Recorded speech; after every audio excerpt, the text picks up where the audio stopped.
More countries are bringing back restrictions to deal with new coronavirus outbreaks, which is a huge challenge for countries trying to reopen schools for the new academic year. Europe is no exception. We'll bring you updates from Germany, Spain, Ireland. Let's start in Montenegro, where the school term has been postponed by a month. Classes will now resume on the 1st of October, and the state is to pay for one parent from each family to stay home next month to look after their children. Spain is also debating the safest way of resuming teaching. In Madrid, teachers' unions have threatened strikes when classes resume next month unless their health concerns are addressed. And here's another reminder of the risk. 2 schools in the German state of Mecklenburg-Vorpommern have closed due to infection shortly after reopening. Meanwhile, in Ireland, the government has reintroduced tighter restrictions as schools reopen over the next 2 weeks. People have been asked to avoid using public transport. All outdoor events are now limited to 15 people until at least the middle of September, with indoor events limited to a group of 6. Sports teams will now have to play fixtures without any crowds cheering them on. The Irish Health Minister, Stephen Donnelly, said we're at a tipping point. Ireland recorded 533 cases in the past week. Well, from schools to testing, starting with England, where the government wants to ramp up random testing in the community for COVID-19 from 28,000 to 150,000 a fortnight. Here's the UK Health Minister, Matt Hancock. The biggest challenge we've got is finding people who don't have symptoms, so don't know that they've got coronavirus, but can still pass it on, and getting tested. So the message to the public is, if in doubt, get a test. Officials are telling us more outbreaks in the UK are likely, and these pictures probably help explain why. A video that shows an illegal party in full swing in Manchester over the weekend, 200 people attending. It's footage taken by a thermal camera on a police helicopter. And more testing data will also be collected in Wales, Northern Ireland and Scotland. Here's our health editor, Hugh Pym. On one level, it is very significant. It's like a mass opinion poll, up to 150,000 every fortnight by October, seeing who's positive and who isn't. That's really important data, and it's weighted for the population so that you get a representative sample based on age and so on. The daily cases reported by the government, that's people who presumably have symptoms and go and get tested. It doesn't reflect the population as a whole, it's just those who've gone for tests. This ONS infection survey includes people who don't have symptoms because they're in the survey, they'll be tested, they might not have even realised they had the virus. So very important, particularly coming into winter, with all the challenges that has for policymakers and just knowing how the virus is spreading or how it's receding. Now, it'll do information on a national level, UK-wide. It will include Scotland, Wales, Northern Ireland as well as England, so that'll be extremely important. On a regional level, but it won't go right down to local outbreaks. It just doesn't have the ability to do that. So Greater Manchester and Birmingham, for example, they could get down to that, but not to smaller towns. Now, it is what it is, so it doesn't necessarily give the armoury to local policymakers to work out what's going on in their areas. They've got mass testing going on, and they'll have to hope that delivers the results and information they need. India, too, has ramped up testing at an astonishing rate. We're told more than 31 million tests have been carried out nationwide, with more than 800,000 people tested on Tuesday alone. Cases there still spiking. India recorded more than 64,000 new cases over the past 24 hours.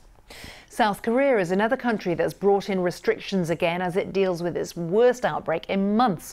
Museums, nightclubs and karaoke bars are again shut in and around Seoul, and more than 500 new infections have now been linked to the Sarangjel Church, a secretive congregation which is highly critical of President Moon Jae-in. More than 3,000 of the church's members are now in quarantine. Many attended a rally at the weekend, ignoring official advice not to go. These pictures came into the newsroom today. Mass testing of police officers who were on duty at that rally. We're told 6,000 officers were there. Let's not forget that South Korea has dealt with an outbreak before and prevailed through track and tracing, rigorous testing and strict quarantine. The BBC's Seoul correspondent Laura Bicker has just arrived back in the country and she's been tweeting about her experience. She told us the return was pretty straightforward but strict. Download the quarantine app, lots of paperwork, fitting in the same thing for different people, then out the door where I was given an option of bus or taxi home to Seoul for my test and mandatory 14-day quarantine. And then this tweet from her caught our eye. No need for a thermometer. My quarantine officers had given me attachable stickers to detect my temperature. She says I also get special bags for my rubbish, hand sanitizer and disinfectant spray. And there's the proof. Well, even though a vaccine against COVID-19 still hasn't been found, the question of whether it should be made compulsory is already being debated. Let's remind you first about what's been said in Australia. Now, in Australia, they have signed a deal to manufacture a virus vaccine which will be given for free to all citizens if clinical trials prove successful. Here's the Prime Minister, Scott Morrison. There won't be any cutting corners, there won't be any undue haste here. There will be the appropriate controls and protections that are put in place. I'm advised that we'll need about a 95% vaccination rate across the country. Now, that is the normal target range for when you're having a vaccination program, and we'll be seeking to ensure that that is widely implemented with our partners around the country to ensure that should the vaccine be available, then we'll be able to move quickly, get it out across Australia.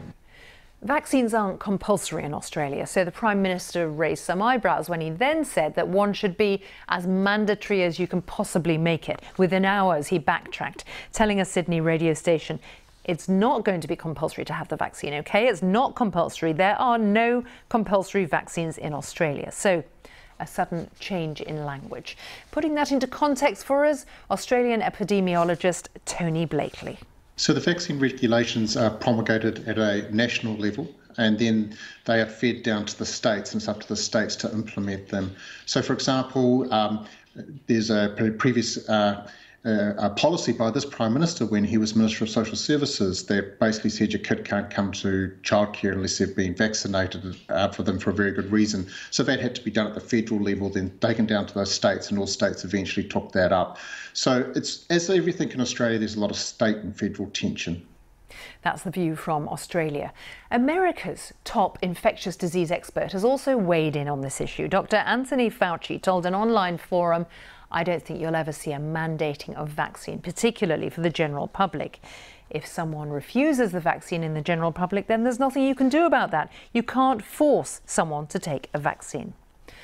But while in some countries getting a vaccine is a matter of choice, it's worth remembering others don't have that luxury, especially in poorer countries. And Pope Francis reminded us of that today.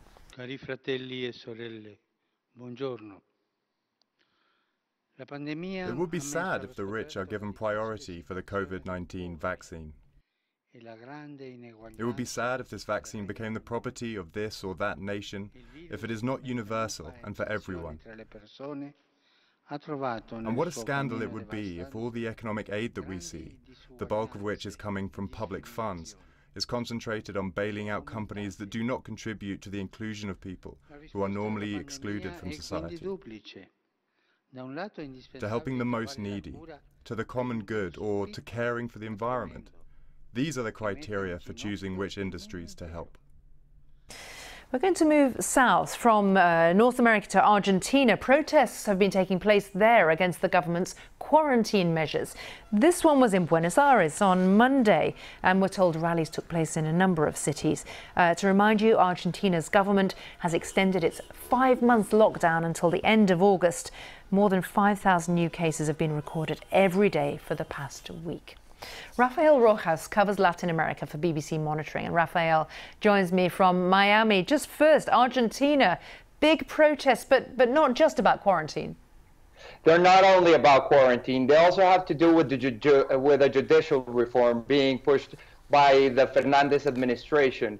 What people are saying is that with the number of anti-corruption probes going on currently in Argentina, one of them involving the current vice president, former President Cristina Fernandez de Kirchner, people are saying that this new judicial reform could end up bringing impunity across the country when it comes to corruption topics. And if we move on, another country that is fascinating here is Venezuela, apparently hit hard, but pretty tough policing there. The situation in Venezuela has been ongoing since the beginning of the pandemic. What we have been seeing in our reporting and BBC monitoring is that from the beginning, the government was using not only the security forces, meaning police and the armed forces, but also the intelligence services to clamp down on people who are not following the biosecurity measures. They have been clamping down on family gatherings, on private parties, in order to try to control the situation of the COVID-19 spread. According to official numbers, Venezuela hasn't been hit as hard as other countries in the region. Just quickly before you go, Rafael, Cuba, very keen to be ahead in the race to find workable vaccines. It's interesting that Cuban President Miguel Díaz-Canel came out yesterday in Cuban state television saying that they had started trials with a vaccine they called La Soberana, meaning the sovereign. They talk about the ability of Cuba with their with their health services in order to get a vaccine, and that calling it a matter of national sovereignty. The tests are expected to end by January 2021.